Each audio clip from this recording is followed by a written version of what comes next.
62 സങ്കീർത്തനത്തിൽ നിന്നാണ് വായിക്കുന്നത് കേട്ടെ. അതിൻ്റെ 1-ാമത്തെ വാക്യം ഇങ്ങനെ പറഞ്ഞു, എൻ്റെ ഉള്ളം ദൈവത്തെ നോക്കി മൗനമായിരിക്കുന്നു, എൻ്റെ രക്ഷ അവങ്കിൽ നിന്ന് വരുന്നു. ഹല്ലേലൂയ. ഞാൻ ദാവീദിനോട് ചോദിച്ചു, ദാവീദാണ് സങ്കീർത്തനം എഴുതിയത്. ഞാൻ ദാവീദിനോട് ചോദിച്ചു, ദാവീദേ, എന്തുകൊണ്ടാണ് എൻ്റെ ഉള്ളം അങ്ങോട്ട് നോക്കി, സ്വർഗത്തിലേക്ക് നോക്കി മൗനമായിരിക്കുന്നത്? ഇത്ര പ്രശ്നങ്ങളും പ്രതിസന്ധികളും പ്രയാസങ്ങളും ബുദ്ധിമുട്ടുകളും പ്രതികൂലങ്ങളും പ്രതിബന്ധങ്ങളും ഇത്രയധികം നിനക്ക് ചുറ്റും സംഭവിക്കുമ്പോൾ എന്തുകൊണ്ട് നീ ദൈവത്തെ നോക്കി മൗനമായിരിക്കുന്നു? നമ്മളെങ്ങാനും ആയിരുന്നെങ്കിൽ അതിന് നടുവിൽ എത്ര പ്രാവശ്യം ബഹളം ഉണ്ടാക്കിയേനെ, എത്ര ആളുകളെ നമ്മൾ വിളിച്ചാണ്, എത്ര പാസ്റ്റേഴ്സിനെ വിളിച്ച് നമ്മൾ പ്രാർത്ഥിച്ചാണ്, എത്ര പ്രവാചകന്മാരെ എടുത്ത് നമ്മൾ പോയേനെ, എത്ര പ്രാവശ്യം നമ്മൾ ഉപവസിച്ചേനെ.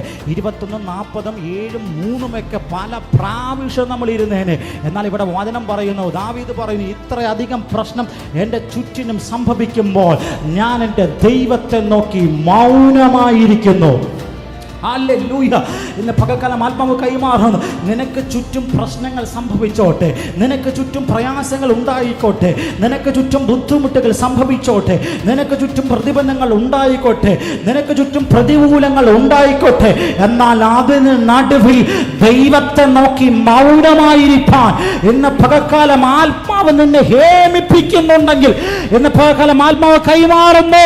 മിണ്ടാതിരിക്കുന്ന നിനക്ക് വേണ്ടി സ്വർഗ്ഗത്തിലെ തമ്പുരാൻ സംസാരിച്ചു തുടങ്ങും. ഹല്ലേലൂയ.